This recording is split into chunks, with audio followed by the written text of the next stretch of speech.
Okay, but we do have a quorum. Quorum. Okay. So, this meeting is called to order. Let's do the roll call. Please, ma'am. Commissioner Engler, Here. Commissioner Gadd, Here. Vice Chairperson O'Shea Heidinger, Trustee Politis, Mayor Tarkington, Here. Chairperson Nelson. Here. 4 present, 2 absent. Okay, let's do the Pledge of Allegiance, please. I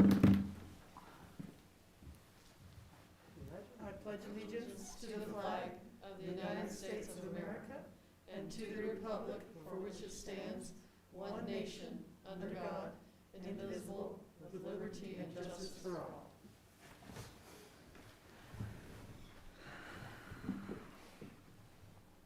Okay, we'll have the public input. We'll limit it to 10 minutes, please. 3 minutes per speaker. Anybody have some input?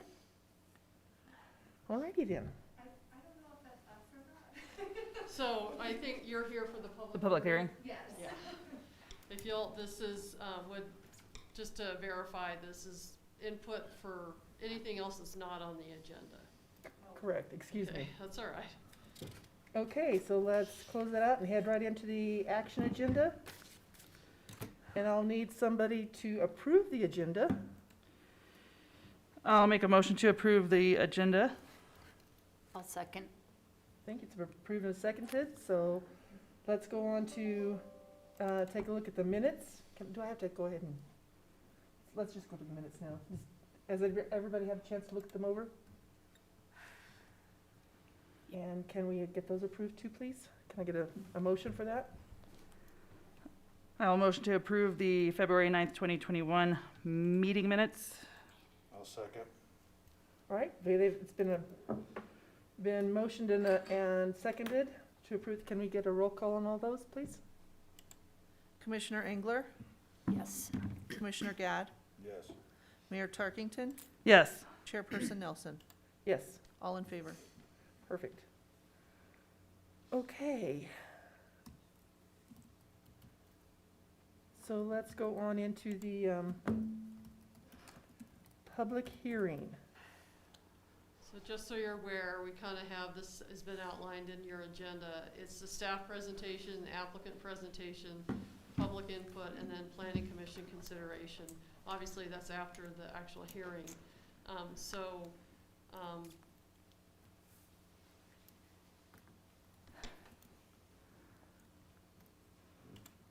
Are you prepared, are you ready for staff Yes, please. presentation? All right. Thank So you. we're going to pass that on to our consultant from SEH, Nancy Dawson. Yay, Nancy. May we please hear from you? Good evening, everyone. Good to see you all in person. Thanks. Well, is there a way to put the comp plan up there or the staff report with that section in there? So the request tonight is for a comprehensive plan amendment to the future land use map in your comprehensive plan. It comes from Mark and Linda Head. They own 3 parcels of land located at the intersection of County Road 509 and Bayfield Parkway. It's a total of 1.9 acres, currently designated in the comprehensive plan as low-density residential. They are eventually, maybe, proposing to do a tiny home development. To do that, it would require annexation, zoning by the town, and then, we'll talk about that later. But what we're talking about tonight is simply changing the future land use map from the single-family residential that it currently is to high-density residential. I think part of the confusion is that your zoning maps and or designations and your comprehensive plan designations overlap a little bit. So you also have a zoning designation called high-density residential. It's not time to ask for that yet. All we're looking at is whether or not it's appropriate to change the designation on this property in the comprehensive plan.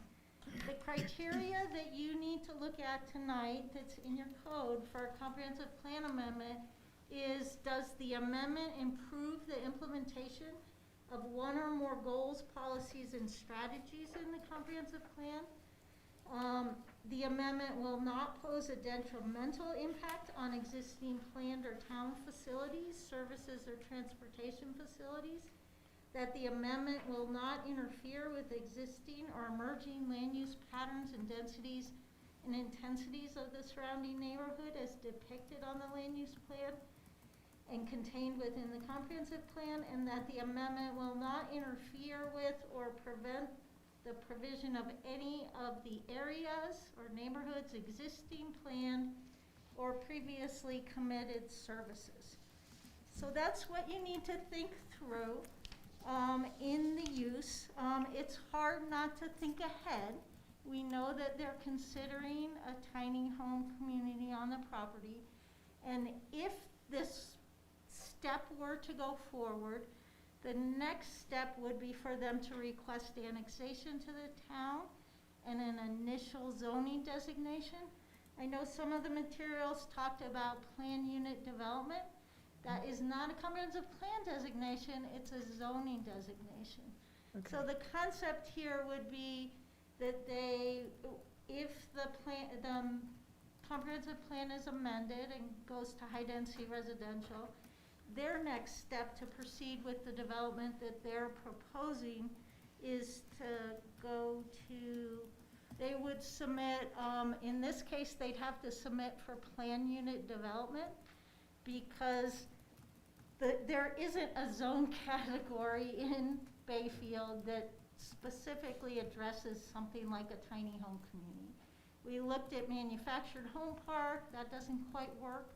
It's a little different than that. Of course, we have new RV park standards. Those don't work because those aren't intended for permanent residents. Right. So their only option would to be to submit for zoning. They could ask for high density residential zoning with the plan unit development overlay. Okay. Let me talk just a little bit about the high density residential category that they're asking for. The definition of that is residential areas consisting of single family and duplex uses with an average density of 8.5 residential units per acre. Multifamily uses in this area, such as townhomes, condos, row houses, apartments, etc. The et cetera is kind of important here. Yeah. Should average approximately 20 residential units per acre. Lot sizes within this land use area should average 5,000 square feet. Probably those last two parts wouldn't be appropriate with a rental, but that's the type of land uses that would be allowed if you change the comprehensive plan appropriately. So I looked up some of the, to look at how this amendment improves the implementation of the goals, policies, and strategies of the comprehensive plan. Your comprehensive plan is very heavy on encouraging housing and encouraging high density housing and encouraging a diversity of housing types. Some of those statements in there are, it goes on about density should be increased, housing stock should be varied. Basically, it's saying that the way the town has laid out as sort of large lot, single family residential is an inefficient land use. It requires the town to invest heavily in infrastructure without a big return on units, and strongly stresses that you need to strongly support the concept of increasing residential densities and providing a variety of housing types other than single-family homes. Some of the other recommendations in there, recommendation 4.2 says facilitate a variety of housing types through various land use categories. And here's where we actually see a reference to tiny homes. The goal says work with residents and community organizations to evaluate allowing non-traditional housing options within residential and mixed-use zoning designations, such as cooperatives, communal open space gardens, tiny homes, or multi-unit complexes. Recommendation 5.1 is to diversify housing types to meet the changing demands of population, to consider the housing needs of those seeking potentially less traditional housing options, such as tiny homes, accessory dwelling units, and multi-unit complexes with shared public and outdoor spaces. Let's see, so the site, so I guess I'm saying that there's strong support in the comprehensive plan for this type of housing and for increasing density.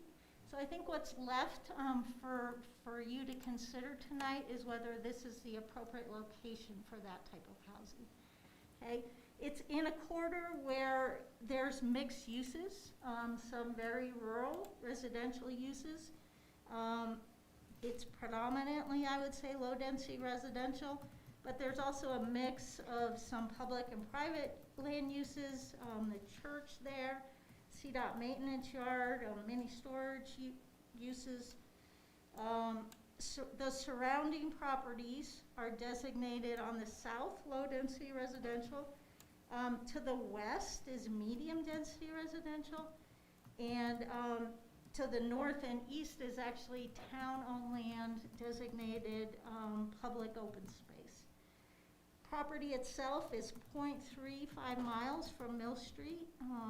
It is capable of being served by Bayfield Water and Sanitation District. We sent out a bunch of referral comments. The only ones we actually received so far are Bayfield's Marshal's office, who had no comments or issues.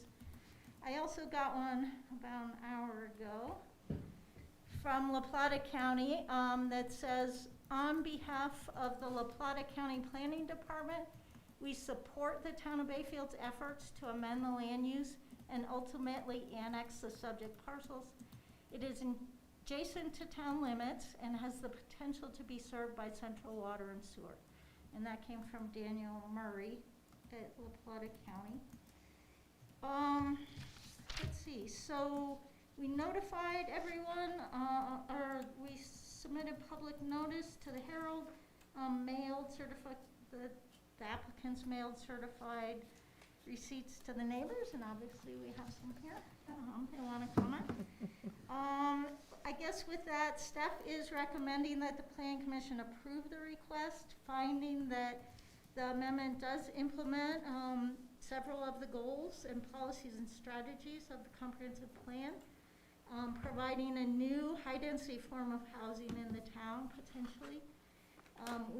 The amendment does not pose a detrimental impact on existing or planned town facilities or services or transportation facilities because it's located in an area where central services and good transportation facilities are currently available.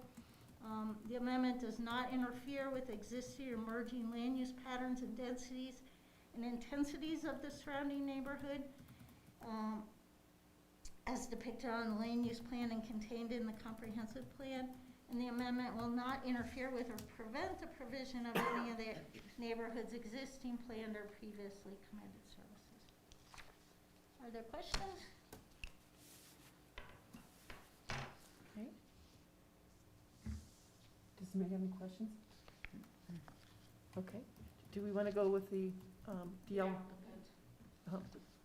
want to, the applicant? Do y'all want to speak up? If y'all come up here to the microphone.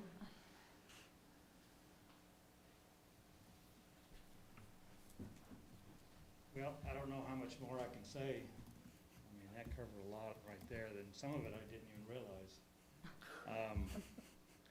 My name is Mark Head, that's my wife Linda. We live down on County Road 520. And we've owned this property. We bought it in '03 and then sold it to our son 2 years later when he moved back into town, and then bought it again in '13 when he moved to another location. And we kind of bought this as a rental, but then we started thinking about possibly turning it into something a little bit more than that. And we were thinking trailer park, something like that, and then we started seeing these tiny homes coming up. And then Bob Lieb did that Escalante Village there in Durango. And that got us thinking even more towards that. So we started looking into it and kind of laying it out on the property and thought, well, this may work. But we knew that we had to go through some hurdles here to get the zoning, get annexed and whatnot. So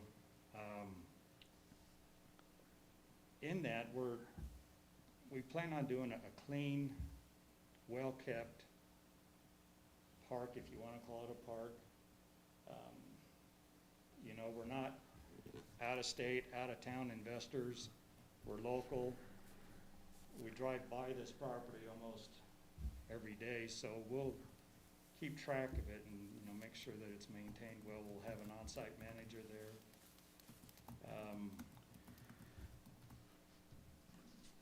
You know,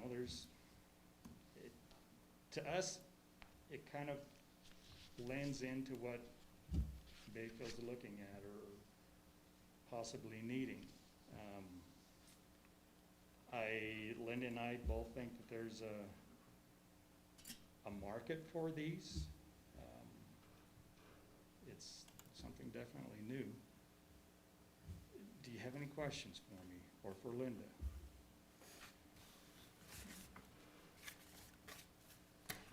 Not this time around, but probably another time.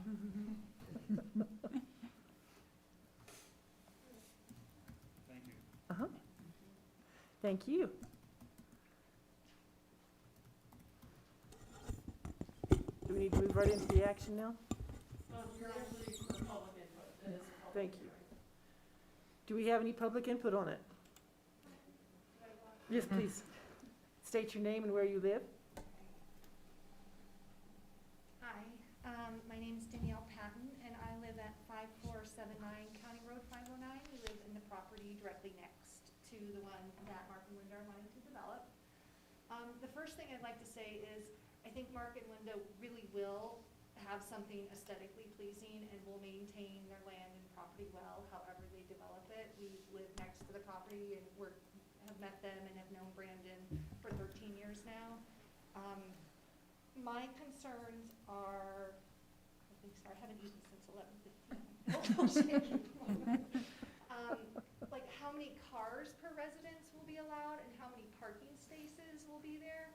Because overflow parking, I could easily see going along our property line on that county road, which already has people that drive way too fast, and could cause some issues there. And let's see, it sounds like you guys are gonna be applying for public water, so we don't need to worry about well issues. And if there was gonna be any fencing provided for privacy or noise barrier, things do echo. I'm sorry, what did you just say? Sorry, any fencing provided for privacy or noise barriers, because things really do echo through that little area there. And let's see. And what kind of screening process would be implemented for the residents applying for these tiny homes?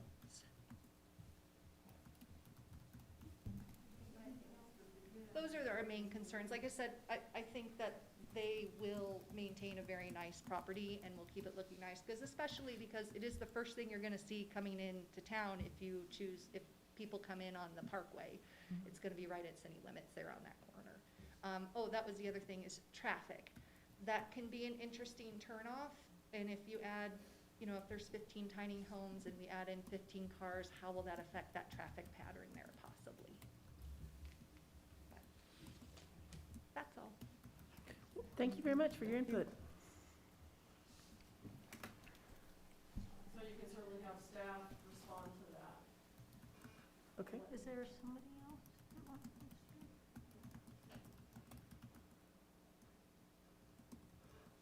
Can I respond? Um, Let me do it first, just because I want to explain process.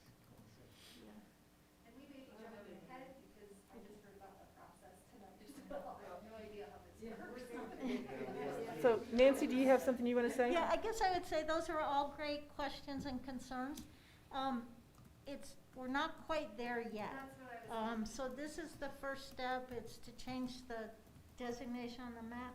The next step, they would submit a request to annex. Because they're gonna have to ask for a plan unit development, they're gonna have to provide a lot of details with that annexation and zoning submittal that maybe you wouldn't have to if you were just gonna zone it single-family or multifamily residential. So, I've already been doing, we don't have regulations that specifically speak to the number of parking spaces and fencing and some of those other things. I have done some research, spoken with the city of Durango about their development there. They also reviewed that project as a plan unit development. So I think it's, we've got a great model, and they sent me a copy of Bob Leib's plan unit development, and I know you guys have researched that. So I think that if we get to the next step, if the planning commission determines that this is appropriate land use, we'll be working out a lot of details, and hopefully bring a submittal that works for the neighbors and the applicants. So you do have somebody else on your Zoom call that, that you may ask if they would have any public information. And we've had some audio issues, so we may just verify that we have sound. Do we have anybody that would like to do a public input or anything like that from the Zoom? Okay. Oh, she's going. Trudy, can you hear us? Okay, we can't hear you, but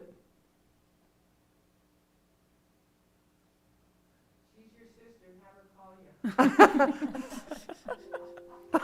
Can you not hear me? We got you now now. we got you. Now we got you. She just turned up your sound. Oh, okay. We were just checking to make sure that everybody could hear. Thank you for replying so we could hear the audio, just to be sure. Do you have any questions or anything on this? Does anyone on Zoom? Okay. All right, then let's go straight into the action So part we'll of it. have to close the public Oh, hearing. excuse me. That's all right. Let's go ahead and close the public hearing part of this process and head into the action agenda. And does anyone have any questions before we go any further on this? Then I'll need to get a motion, please. A motion to resume the regularly scheduled meeting. Second.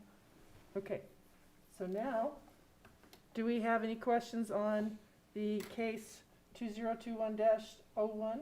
The comprehensive plan amendment on 374 County Road 520. No, it's 509. Oh, excuse me. They live at that's where they live. 520. That's right, yeah, but the amendment, we had the wrong number on here. So County Road 509. Yes. Uh, The agenda was incorrect. I just, for the record, we did all the noticing correctly, Oh. and the public hearing notice, but, the agenda picked up their address, their physical address. Yeah. So does anyone have any questions on this or want to speak about this at all? Nancy, you said that the town already has water or sewer up that way? Yes. Well, districts and.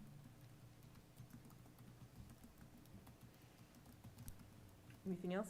Okay, can I get a motion, one way or the other, for this, please? I would make a motion that the planning commission approve the request with the findings A through D and the staff recommendations. Second. So we have a motion to approve this with a second. Can we get a roll call, please, ma'am? Commissioner Engler, Yes. Commissioner Gad, Yes. Vice Chairperson O'Shea Heidinger, Yes. Mayor Tarkington, Yes. Chairperson Nelson. Yes. All in favor? Yay. So that has passed. So now it's the first of many steps that you get to go through. So just so the neighbors know that you will be notified in the case of an annexation, that's another public hearing. And another time, there's another review process, and that you'll be notified of adjacent property.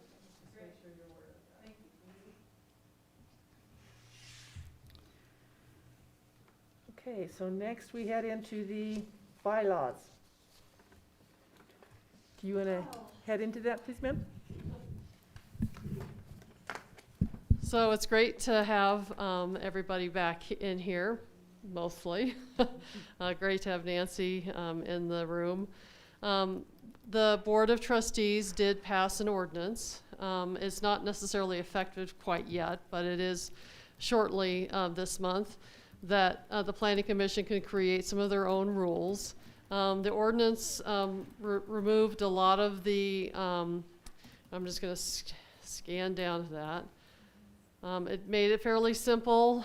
There's membership, organization regarding the state statutes, and there's a lot of things in state statutes that we're not going to spell out all state statutes. You still have to be a citizen of Bayfield. There's still certain things that you have to do, but we're not going to repeat everything in the state statutes. The duties and powers, these are more unique to Bayfield as far as C 1, 2, 3, and 4. And so the board retained those, but other than that, the Planning Commission could create their own bylaws that helps you understand absences and you know, if you have a vacancy, we're going to create some terms so that we actually have terms knowing when your term ends, unless you want to be lifelong Planning Commission members. Thank you for the Sign me up. Okay. Well, I think that's on record, so Right here. be careful.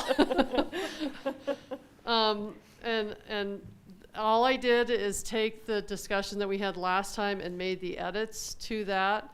And that we reviewed these 2 months ago, and of course there's back in your lap. And you certainly don't have to approve it tonight. You have some time. You could consider it your next meeting. I do know that that you have a public hearing that was continued from February of 2020, which will be coming back on your agenda on May 11th, and that will be LPA's transmission line use by review that's coming back before you. So you may have you may have public here at your next month's meeting. With all the soccer, we have a lot. So that's a fine place to early. park. Bring a lunch. Oh, I did have a question for you real quick. This room, 4.5, the remote attendance. Attending via remote video are permitted at no more than 2 meetings a calendar year, so are you saying no, we can only do it twice? So that is your input. I think that I would, this COVID and this pandemic has been new, and we want to make sure that in what I'm hearing from my other colleagues is that we do want to get back into a public hearing room where the citizen has direct access to their planning commission and to their board of trustees. If you decide to increase that, and this is without a pandemic. In other words, you're traveling, and there may be times where you do need to be remote. But 2 was just something I stuck in there. Actually, this didn't exist there before. Right. So I added just 2 just to start somewhere. Okay. Yeah, I think, everyone is getting more and more comfortable with being remote. And if, like I were on vacation, I would participate remotely. That's kind of where I was, yeah. Yeah. My only question about that was, on the, I don't have the language right in front of me, but on unless a public health order limits indoor, can we say whose public health order? Is it CDPHE? Is it? So the only 2 entities in La Plata County that have that authority are the state of Colorado. Well, actually, there's the federal also has that if they ever use that authority.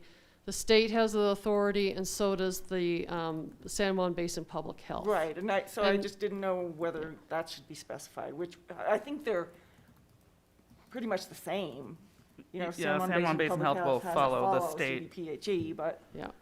And I can certainly add, CDPHE or the state of Colorado or San Juan Basin Public Health. I have a feeling your your public health department is gonna be more conscious of what's going on here, Right. than the other, entities, but that's your call. Mhm.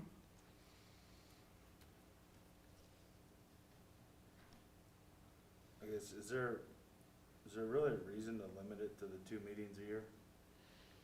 I think, I get it, that the attendance here is recommended or desired, I'd rather be here than via Zoom, but that is a decision that also- you're gonna have to make as a planning commission. But there's, I mean, I'll be, I'll put my 2 cents in. I'm ready to get back in the boardroom. I think we owe it to, our constituents to be back in the boardroom. There's just a lot more that is easier, a lot more transparency in the boardroom. But I think it's reasonable. I think if you're at work and you choose to, if you have to travel for work and you can Zoom in, we'll take it. You're certainly welcome to go on vacation and skip a meeting. I mean, that's doable. People can have a life outside of here. But thank you. I think that, I think we need to be in here if we can. Because you can, but this allows you to miss a couple of meetings and then you would also be able to have 2 Zoom meetings. So that's almost half. So that's what I'm saying. I think it's very reasonable to, keep with that schedule. Because I know you travel and you might have some issues. yeah, and unfortunately Tuesday's my travel day. So, Of course. yeah. I just don't want, people to get too comfortable Too used- Zooming too in. used to doing it, yeah. And I think there's always room for extenuating circumstances. Right.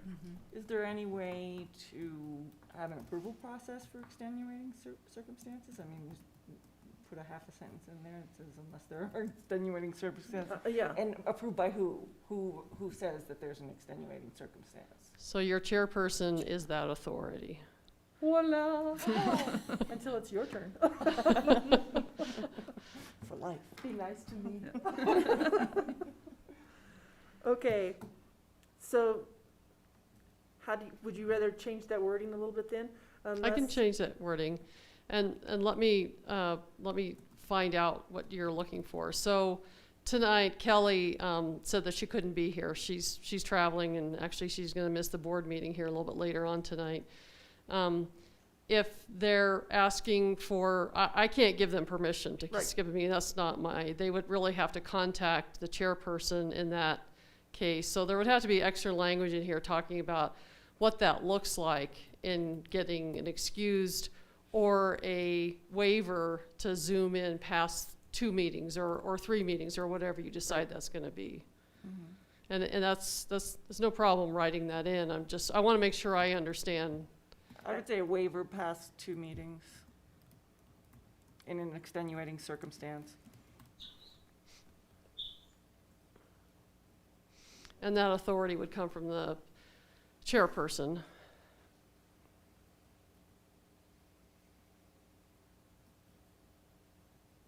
Okay, Because we knew when we moved it to 6:30, you might have some issues.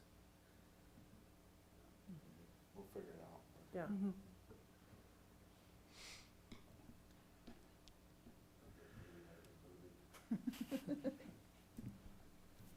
Are there any other issues that you guys came up with? No, I think the question keeps coming up about letting people who live a little bit outside of town be able to sit on the board, but I think we need to have people that live in the town Yeah. serve on this board. and by state statute, because you are a statutory town, you're required to live in town. Mhm. Now, we still need people on the tree board. Yes, we have tree board. And there's other committees, we'd be more than happy to sign them up. Well, but if we keep annexing parts of the town, it'll just get bigger. Yeah, if it works, if they're living over there, we'll just start looking to see who's in there. Okay, are there any other questions? Do you want to look it over? Do you want to go ahead and approve it? No, I'd like to see the change to the Yeah, one section. and that's no issue at all. In fact, when I get it changed, I'll send that to you immediately. When it's still in your mind versus waiting till May 11th, and you've got a longer packet to review. Yeah, I think that's the only thing. That was my biggest question and concern. Did you see anything else you need to look at? No, I read it all Yeah. through, I just forgot my laptop. Details. All right, do I hear a motion to approve it, or? Well, we'll have to, You motion to table it, that way I can bring it back on May 11th. Thank you, that's what I'd like to hear. That's all right. Okay, I move that we table the bylaws until that section has been amended. I'll second. okay, it's been, a motion has been made and seconded. Can we get a roll call on that, please, ma'am? Commissioner Engler, Yes. Commissioner Gad, Yes. Vice Chairperson O'Shea Heidinger, Yes. Mayor Tarkington, yes. Chairperson Nelson, Yes, thank you. all in favor. Okay, so now let's head right into the staff updates.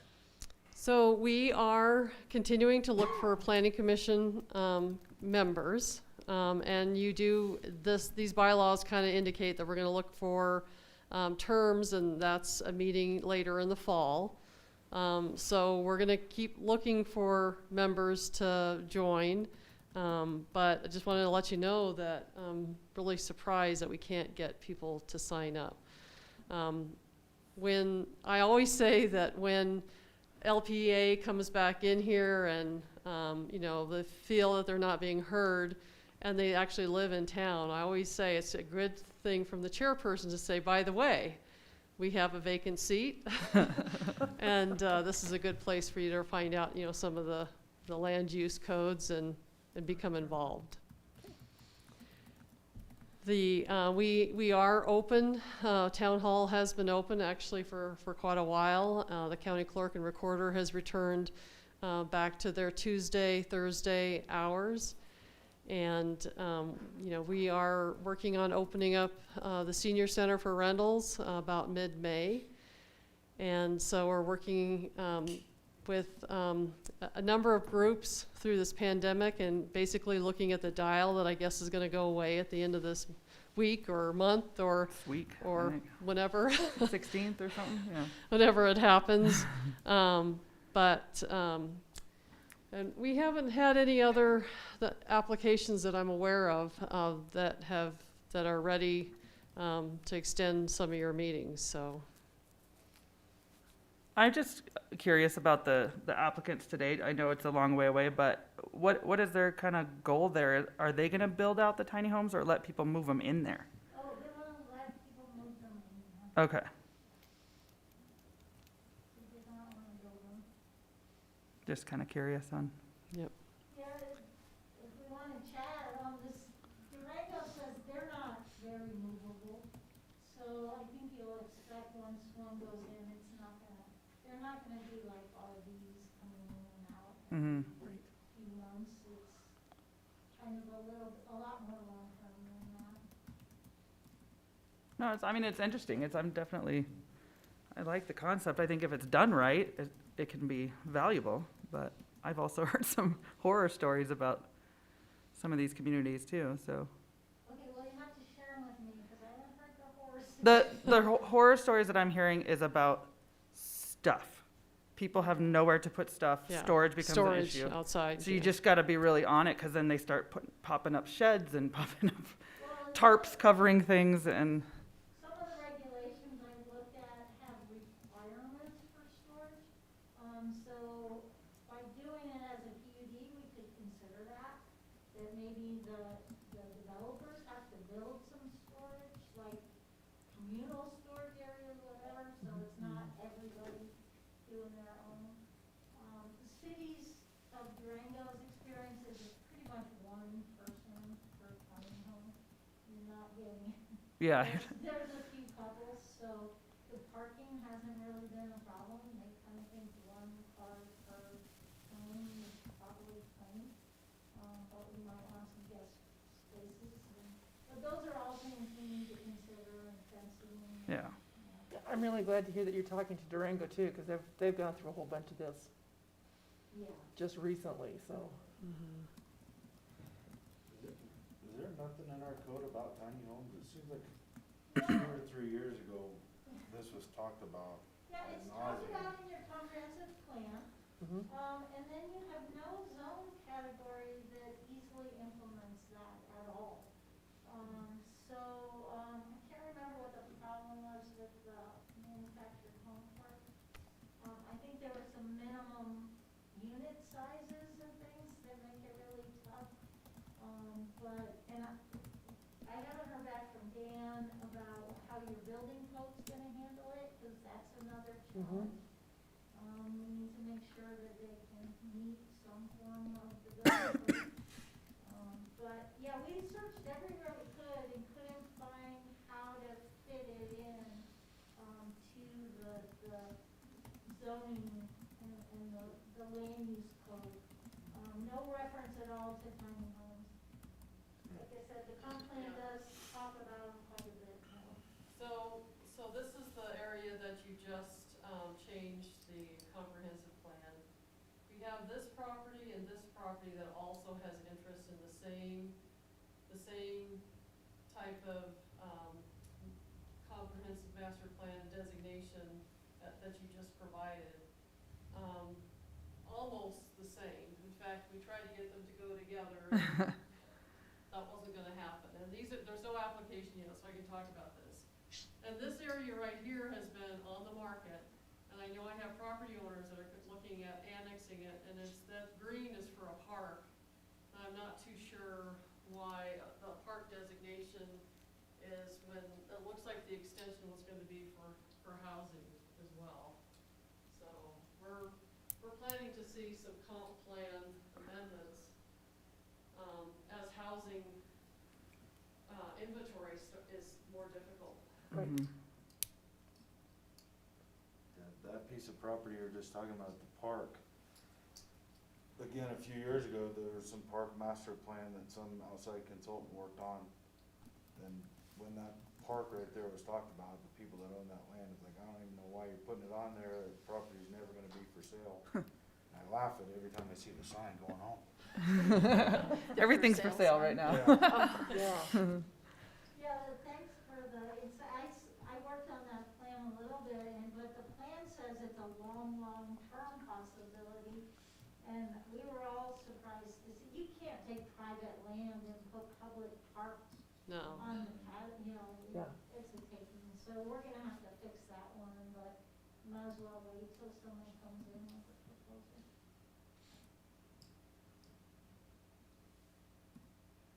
I feel like I've been talking about affordable, attainable housing all day long. That's been the topic of conversation.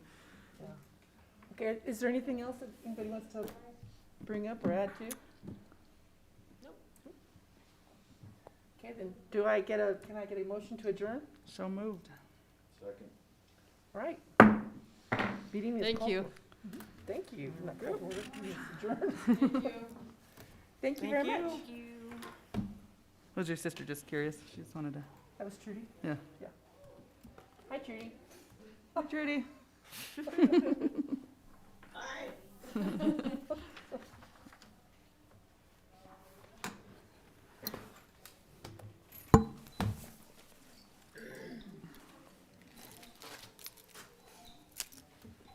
I like coming to these meetings because that means my husband has to make dinner.